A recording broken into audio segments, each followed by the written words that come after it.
I've talked about Fabledom before, and I rarely talk about the same game twice, even if to compare early access with the final version.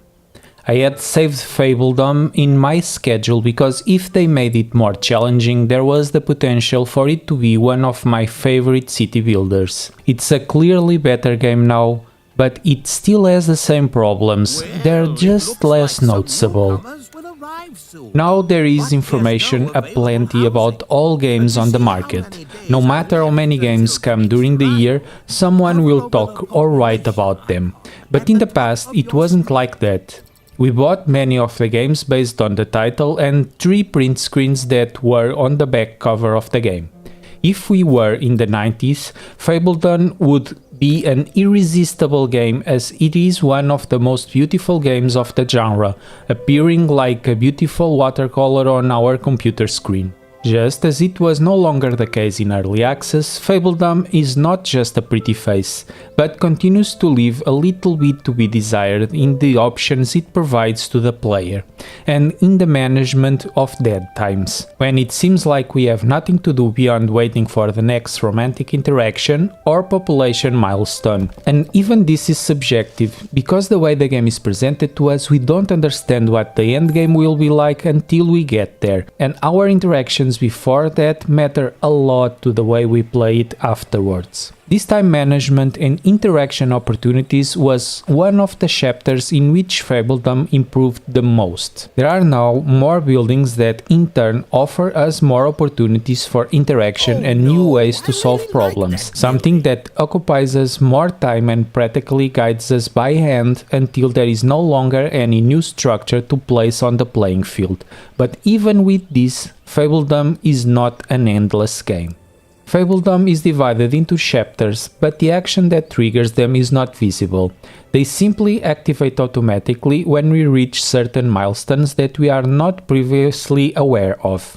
This is not important during most of the game as we are excited about progressing, making our village grow, making it huge, but after that point we are left only with the diplomatic and romantic interactions, something we don't even see taking place. Perhaps if I had known in advance that the game would stagnate, I would have gone to war with one of other kingdoms, just to entertain myself. But as friendship between kingdoms was beneficial for commercial exchanges, I always tried to foster friendship between everyone, like a big and happy family living in peace and harmony, something that, although not wrong, may not have been the most dynamic option for the future. With this, I have to say that there was an effort to ensure that the game did not become just a tycoon.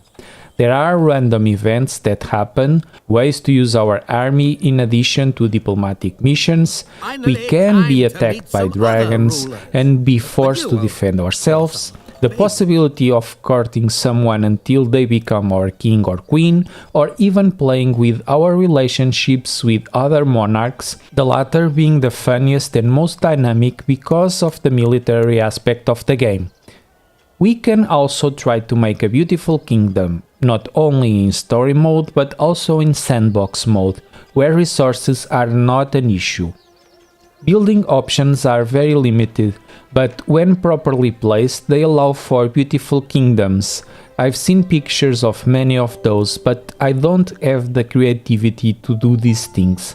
I'm just one of those practical ones who put the houses where they fit and move on. Now, since its launch a year ago, Fabledom has grown in many aspects but has not changed its concept, and strangely enough, that pleases me a lot.